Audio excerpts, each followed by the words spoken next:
Hello, everyone, and today I guess we have some good news. So it's July 10th, 2024, and I'm doing this video before I head to work.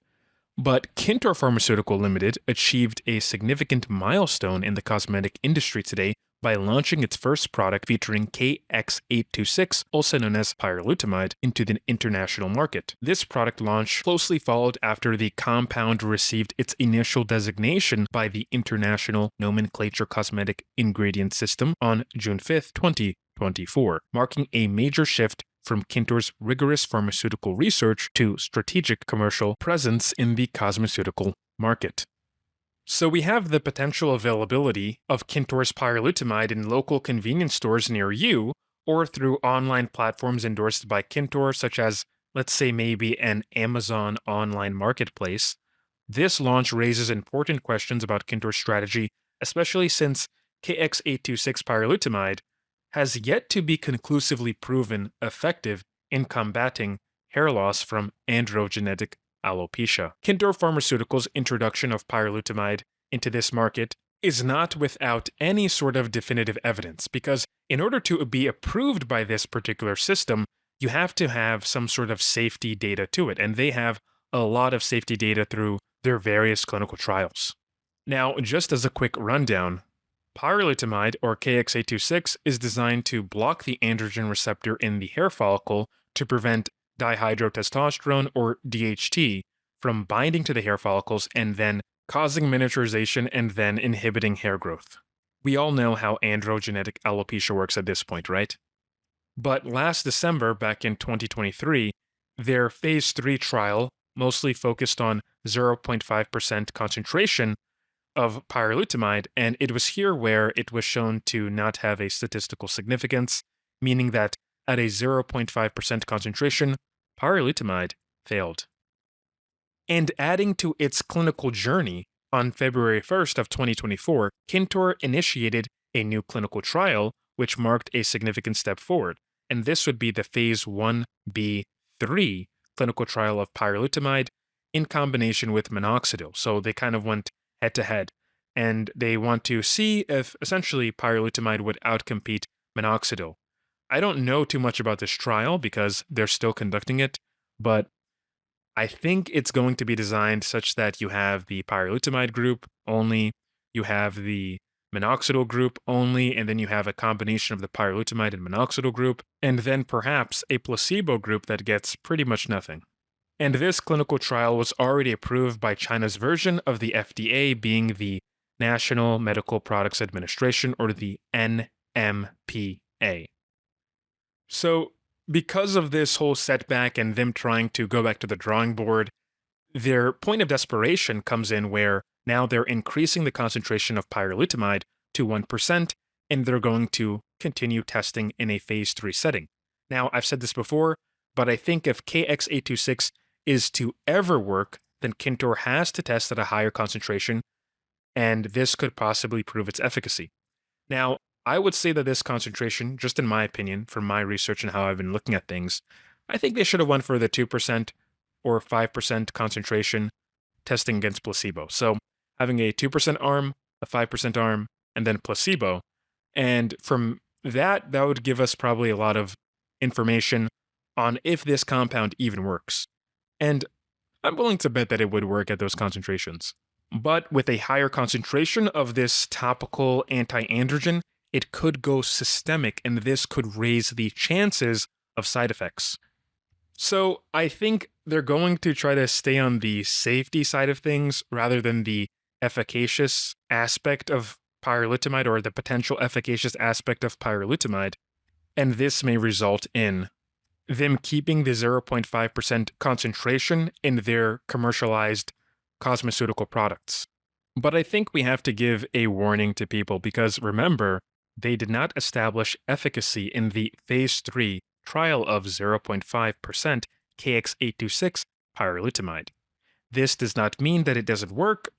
I mean, it most likely means it doesn't work, but it could mean that within the confines of the study and the methods they employed, it did not show superiority. So, in other words, what I'm trying to say is, maybe if they had a different study design, it could still be a phase 3 double-blind randomized placebo-controlled trial like the last one was, but maybe if they fix the methods or they fix the compounding or whatever error they had or perceived to have had initially, maybe zero point 0.5 could have been more efficacious. But I'm just kind of spitballing there. I think the most obvious outcome here would be the fact that 0.5% concentration was just not effective. You can say that at the very least, rather than saying pyrilutamide outright wasn't effective. And that's where I go back to what I said earlier, that Kintor needs to test at a higher concentration in order to see if there's any sort of efficacy or improvements they can squeeze out of this particular compound. They've spent a lot of money, and it would be a shame to waste this particular product because they weren't courageous enough to test at 2% or 5%. But they are doing that 1% concentration KX826 pyrilutamide clinical trial, and I think it's going to be in a phase 3 setting. So that somewhat gives me relief on this molecule actually working. But man, I wish they went a bit higher in their concentration of pyrilutamide. I find that they were being a bit too conservative in the beginning, and they should have just hit the ground running at least with 1%, maybe with 2%. But yeah, they want to balance between efficacy and safety, or having a large safety profile. And I think this is the mistake they fell into. Because if you look at their promotional material about pyrilutamide, they were trashing finasteride for its very rare side effects that it may have, right? They were trashing it. So essentially, the expectation is that pyrilutamide should never have any sort of side effects because they're trying to play the whole thing that, finasteride has side effects, but we don't have any side effects with our product. That's what Kintor was doing. So they became a product of their own, I guess, hit piece on finasteride.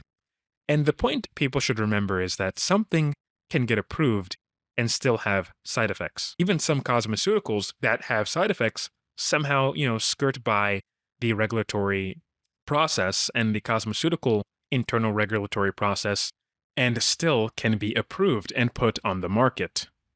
So all in all, I think this is rather exciting news because it looks like we're actually going to get a new sort of alternative to RU58841 that is safer and at least has some sort of efficacy data, even though the phase 3 did not completely work out.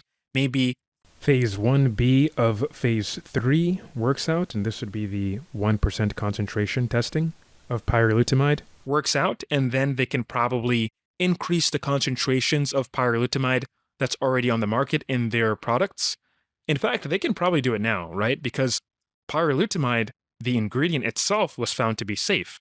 So they can release any cosmeceutical, at least from my thought, they can release any cosmeceutical at a higher concentration of pyrilutamide. So maybe you can probably see a topical solution getting on the market of 1% already, right? Or 2% or 5% already. Again, these things can have side effects, but they don't mean that they can't make it on the market. Because tons of drugs and even cosmeceuticals have side effects, but they need to be safe to a particular extent.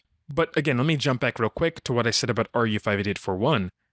Guys, this will be safer than RU58841. This will be better than RU58841, and at the very least, we have human safety data, we have some sort of efficacy data, and if the 1% concentration from their next clinical trial actually proves to be efficacious, well, at that point, does it really matter if it's not a drug or if it is a drug? Whatever, maybe they can make the stronger concentration the drug version, the prescription version, but maybe they don't have to, right? All they would have to do at that point would be raise the concentration of the pyrilutamide that already exists on the market, or they probably have been giving that out the whole time at 1%. So this is a very unique strategy that Kintor has put into play, and I'm kind of excited, to see what's coming in the next month. Personally speaking, I'm more excited about GT229 and what results we may be getting when that phase 3 trial comes out, and I'm very, very hopeful for GT229 because, just as a quick reminder, it goes into the hair follicles, androgen receptors, it tags it for deletion, the proteasomes come by, it eats it up, destroys the androgen receptor, and in theory, just for a period of time, right, while that androgen receptor doesn't exist at the hair follicles, dermapapilla cells, the hair follicle can regenerate and grow hair back. But who knows? Because that's just the in theory explanation if it actually works. But anyway, I think I'm running late for work, so that's pretty much it for this video. If you got this far into this video, comment in the comment section below, new hair. Anyway, guys, thanks for watching, and bye.